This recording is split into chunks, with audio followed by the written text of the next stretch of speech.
ஃப்ரெண்ட்ஸுங்க பாருங்களேன், எங்கள் பப்பு போத்திக்கிட்டு தூங்குறான். எங்கள் அம்மா பக்கத்தில் வந்து 4 மணிலேருந்து தூங்குறான். அவனுக்கு வெங்காயம் அரிஞ்சா அந்த வாசனை பிடிக்காது. இப்போ பாருங்களேன், செத்த நாளைக்கெலாம் அவன் கண்ணை முடிச்சு பார்ப்பான்.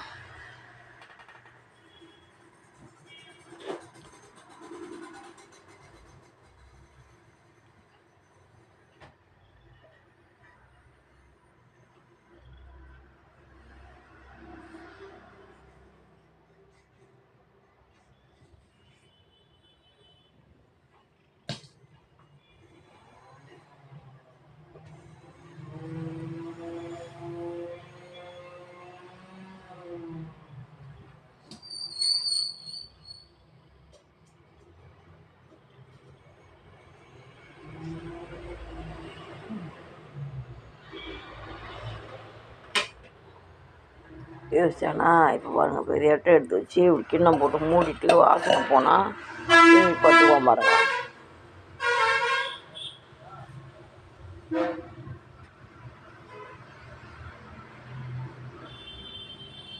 வெங்காயத்தை கிட்ட கொண்டு போனால் அவன் தோற ஏஞ்சிடுவார்.